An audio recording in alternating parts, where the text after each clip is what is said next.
Oh, Marcelo, anong balita? Senyor, napalabang kami. Kay Ramon at Don Julio sa mga Montenegro. Ano? May namatay sa atin eh.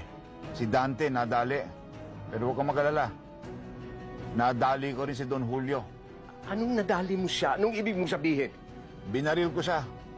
Siguro sa mga oras na to, patay na siya. Marcelo, hindi ka ba nag-iisip? Dahil sa ginawa mong yan, baka balikan ng mga Montenegro si Catherine. Huwag po kayong mag-alala. Kaya nating protektahan si Catherine. Tuloy na talaga sa gera itong banggaan natin ng mga Montenegro. Patawag mo sila, Tanggol. Magkita tayo sa Stag Bar. Kailangan planuhin natin kung paano natin sasagupain ng mga Montenegro. Magiging madugo ito, Marcelo. At hindi dapat tayo matalo sa uli. Opo, senyor. Marcelo, yung lalaki na kasagupa ko, siya daw ang asawa ni Catherine.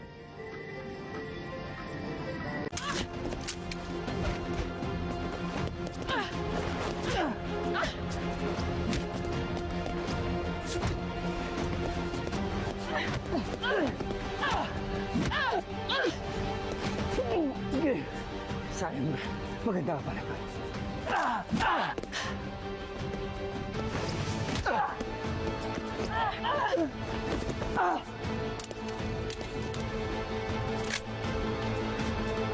Ano? Sino ngayon ang sayang?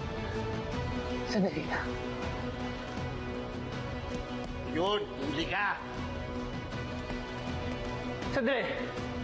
Kakampi niyo ako! Ako yung asawa ng apo ni Senyor Facundo. Kaya sa inyo ako! Sa inyo ako! Walang kakamping Montenegro si Sinyo. Tapusin mo na yan, Madonna!